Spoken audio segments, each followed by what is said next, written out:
Hello student, very good morning to all of you. How are you? I hope you all are happy, healthy and fine at home. Do you remember what were we discussing yesterday? I think we were discussing about the degradation products because we are actually discussing the general method for structure determination of terpenoid. In that, under that heading, we have learned so far some of the point number 4 it is going on. Point number 1 we have discussed molecular formula. Second point we have discussed detection of unsaturation. Third point we have discussed nature of oxygen function, and the fourth point is a degradation product. So in the fourth point, this one degradation product, what do you mean by the degradation product? What kind of the information we are getting from degradation product? By studying the oxidative degradation, we can find out the position of double bond, primary, secondary or tertiary alcohol present in the terpenoid. So this is the main purpose, main aim behind the degradation product. So there are the various degradating product. They are the oxidative oxidation is more important in the structure determination of the terpenoids. The oxidizing agent like acidic or alkaline potassium permanganate, hydrogen peroxide, ozone, O3, then CrO3, chromium trioxide, sodium borohydride. So these are NaOBr, sodium hypobromide. These are the oxidizing reagent, or these are the what we can call it as a degrading reagent which can degrade the product, and they are providing us the information regarding the position of the carbon olefinic bond or carbon-carbon double bond, as well as primary alcohol, secondary alcohol or the tertiary alcohol present in the terpenoid. So that type of the information they are providing us. By performing the various tests, we can find out the position of the double bond as well as primary, secondary and the tertiary alcohol. So far in the yesterday's lecture we have discussed the ozonolysis, how the ozone molecule is present, where it is present, what is the role of that ozone molecule in the atmosphere, that also we have learned. But instead, what is the role actually in organic chemistry, that we have seen, because ozone molecule, how it is a 1,3 dipolars are there, how it approaches to the carbon-carbon double bond, and how the fragmentations are obtained. By studying that product, we are able to find out the position of the olefinic bond. If the terminal alkenes are present, one of the product is a formaldehyde, that clearly indicate that there is a terminal olefin is present, terminal carbon-carbon double bond is present. So in that way, suppose as a disubstituted alkene is there, when it is treated with ozone, that gives the aldehyde as a product, that clearly indicate that it may be as a disubstituted. Suppose as a trisubstituted, and when it is treated, the reaction is carried out in the ozonolysis, then the one of the product is a ketone, that clearly indicate that the starting material, the substrate, is a trisubstituted. If the substrate is a tetrasubstituted, and the end product all are the ketone that clearly indicate that there is a what we can call it as a tetrasubstituted olefin alkene is present. So in that manner, these are the chemical method to detect the presence of carbon-carbon or the olefinic double bond present in the terpenoid. So let us move on to the next one is the next reagent we are going to learn about OSO4. You might be knowing that OSO4 that is osmium tetraoxide. It play the role similar to the alkaline potassium permanganate as we know that. This is known as osmium tetraoxide. This will be the known as osmium tetraoxide. Osmium tetraoxide. Osmium tetraoxide, it is also famous for the cis hydroxylation, and the mechanism of this we already learned in our third semester. During that third semester, the chapter number is 4, that is a reaction of unsaturated hydrocarbon and the carbon oxygen double bond. There we have learned the mechanism and what will be the product we are getting. So that we already studied. Suppose you have a starting compound is olefin at all. As we know that this is a general structure. Suppose let us draw the properly olefin over here. So let me show here.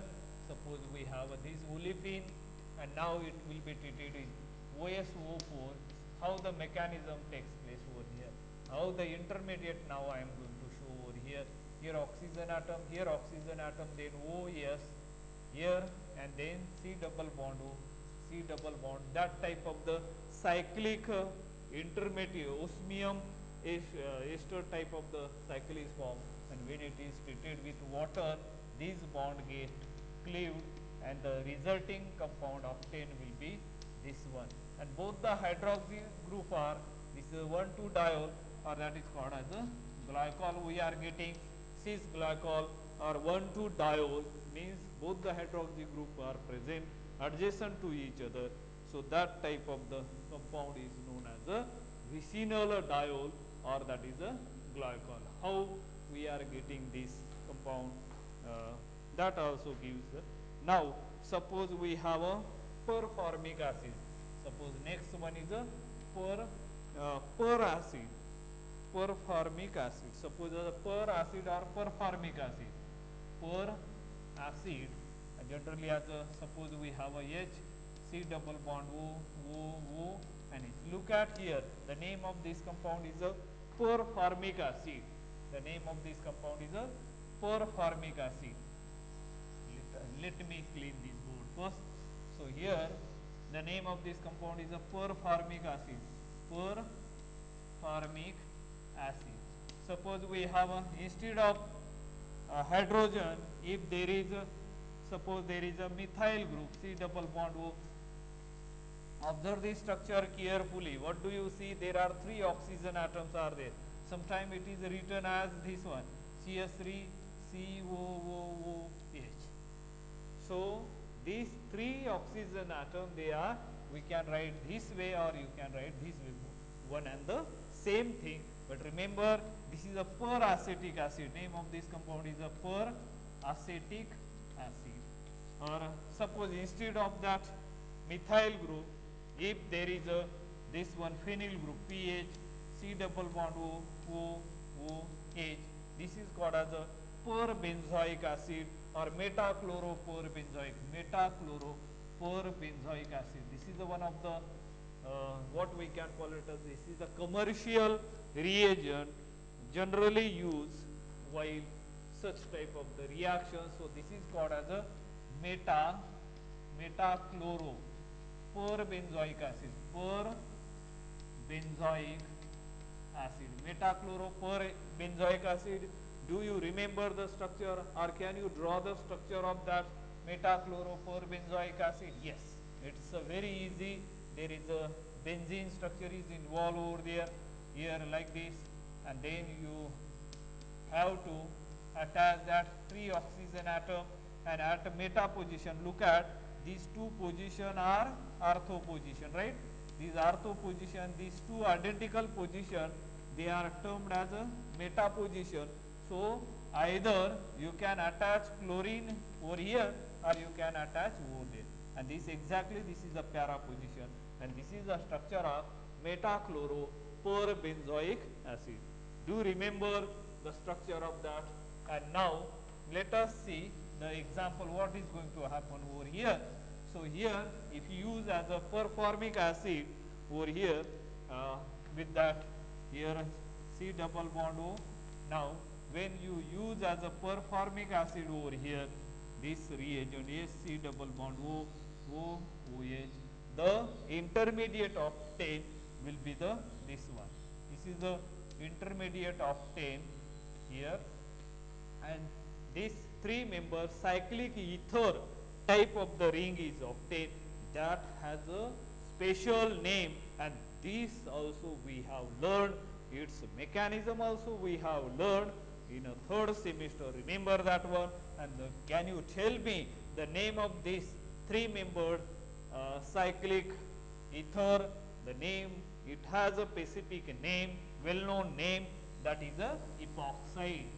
Epoxide, it is the name of that species. When it is treated, when it is work of, or if you add as a water over there, what you are going to get the end product, this ring get open, we will get the trans diode that we have seen, osmium tetroxide and the alkaline potassium permanganate. They are, if you discuss about the stereochemistry, there we are getting as a cis hydroxylation, whereas per acid always gives the trans hydroxylation. Why it gives the trans hydroxylation? This type of the study we already discussed, already learned in the third semester. Here we are going to get here the OH, and here also as a OH, that is a glycol formation. Glycol formation clearly indicate that there is a carbon-carbon double bond is present, or the olefin is present over there. So in this way we have completed the degradation product. What type of the information we are getting from the degradation product, that we have discussed with the help of some of the suitable example. That is the 4 point we have completed here. Next point we are going to discuss. What is that point? The next point is the dehydrogenation. Next 5th point is the dehydrogenation. Dehydrogenation. This is the point we are going to discuss right now. Do you heard this word before? Now remember carefully here. Listen. D means what? D means remove. D means remove. Hydrogenation. Hydrogenation means what? Hydrogen atom from the substrate or the reactor or the starting material, and that process is known as a dehydrogenation reaction.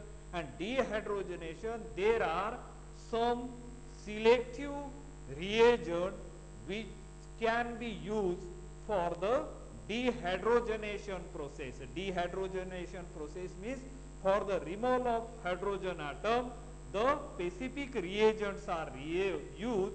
What are those specific reagents used here? Let us see here. Dehydrogenation of terpenoid is carried out by heating them with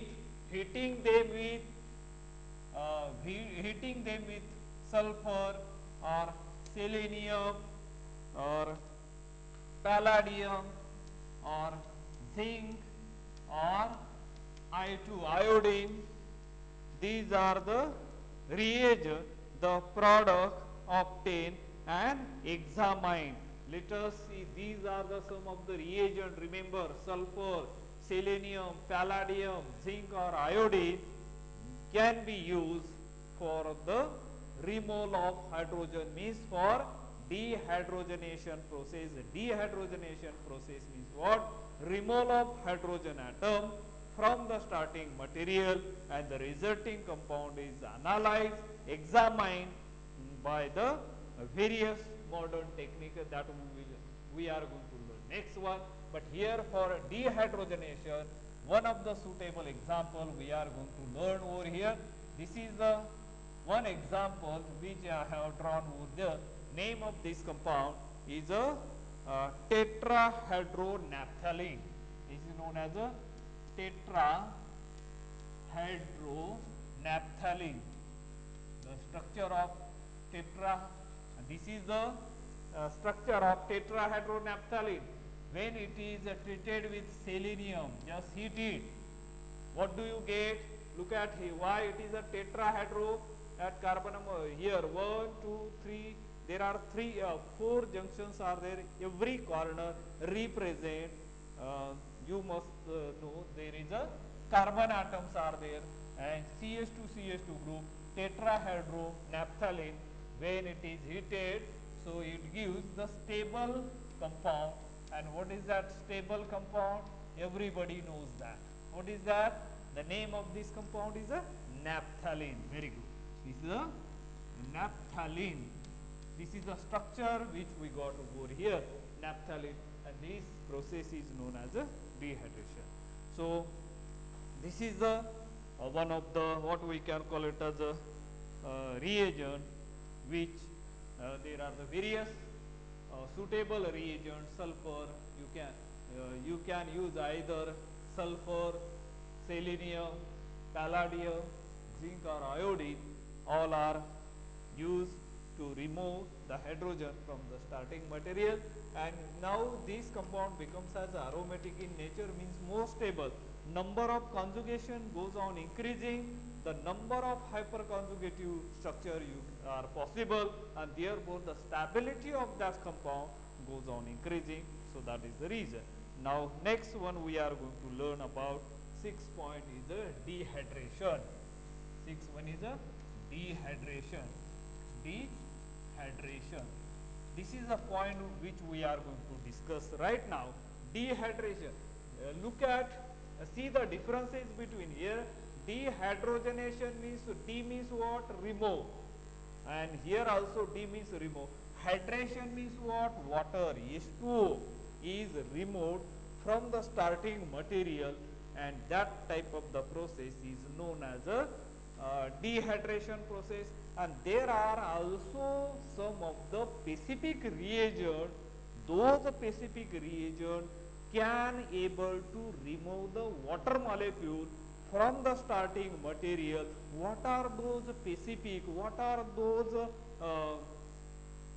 what we can call it as a noble reagent which can remove the water from the starting material?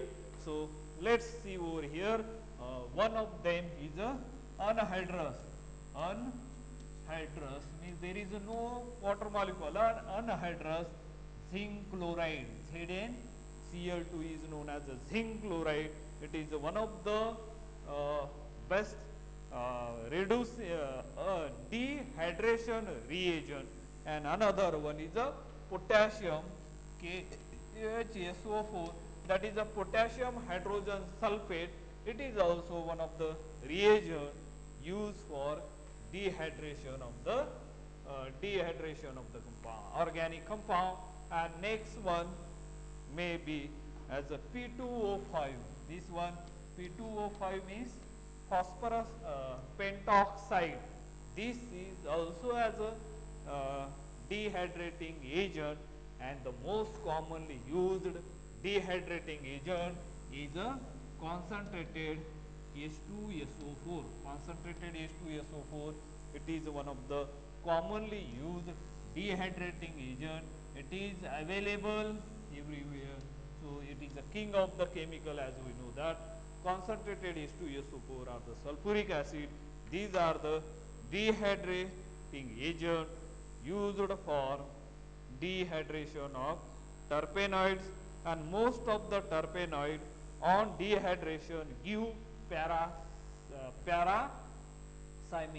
And whenever terpenoid, when you are treating that terpenoid, let us assume over here, this is a terpenoid, when treated with the, suppose as a, let us see here, concentrated H2SO4, and the product obtained will be the parathymine. So this is the product we are getting. Do you know the structure of parathymine? The structure of parathymine will be this one, methyl group over here and isopropyl group over here. This is a name, common name of that. This compound is known as parathymine. At one there is a, it is a disubstituted, one is a methyl group and one is a isopropyl group, they are present. So this is known as a dehydration, means water molecule, after removing as a water molecule, and they are always end up with the parathymine. So that type of the very, and it gives the clue what type of the structure that terpenoid may have in a unknown compound. So this is there. Now let us move on to the next point. Next, seventh point we are going to learn over here. Seventh point will be the this one, because we are discussing the point general method for the determination of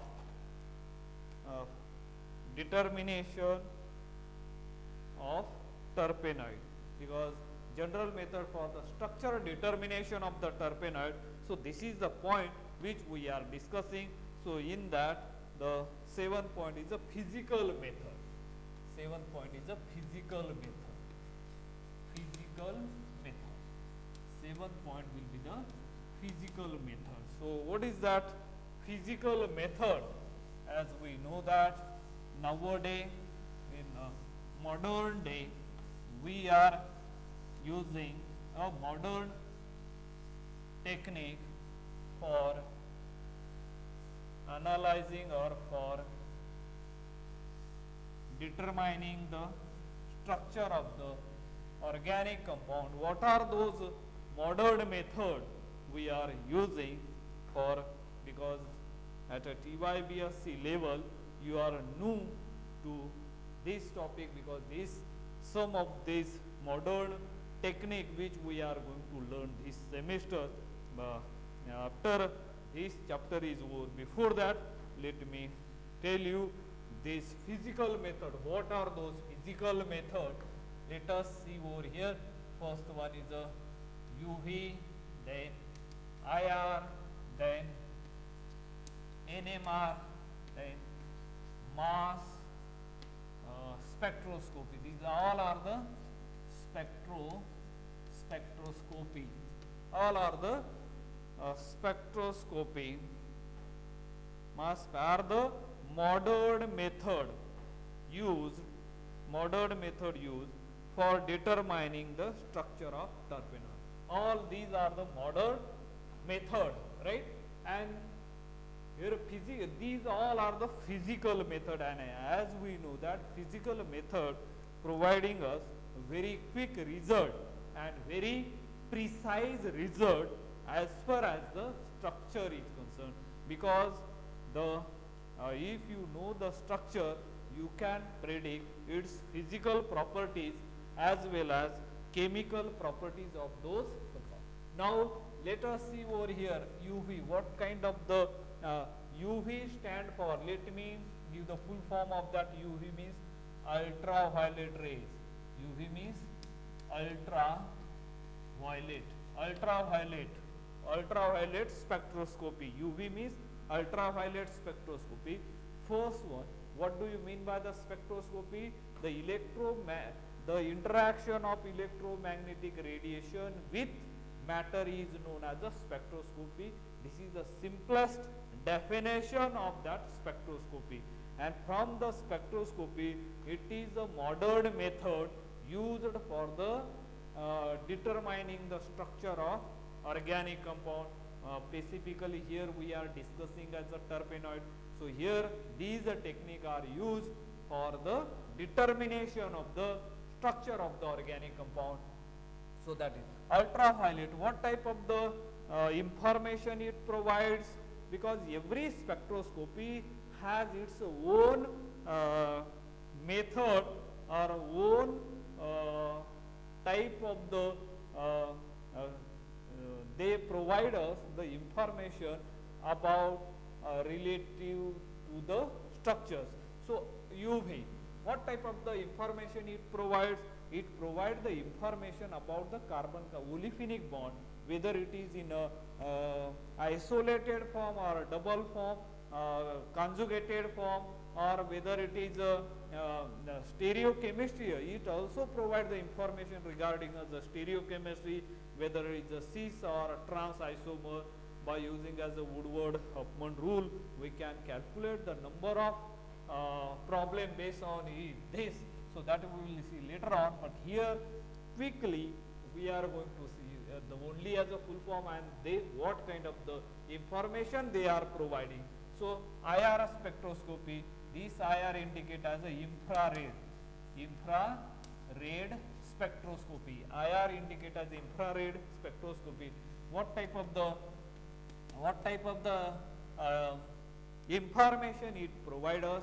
It provides us the information related to as a functional group, because the organic chemistry there are the number of different type of the functional groups are there, and they are providing as a different type of the frequency, stretching frequency, and from that recorded stretching by analyzing that frequency, the chemists come to know that what kind of the functional groups are present there. Means the ultraviolet spectroscopy very, very useful for getting the information regarding as a functional group. And now next one is the NMR, means nuclear magnetic spectroscopy.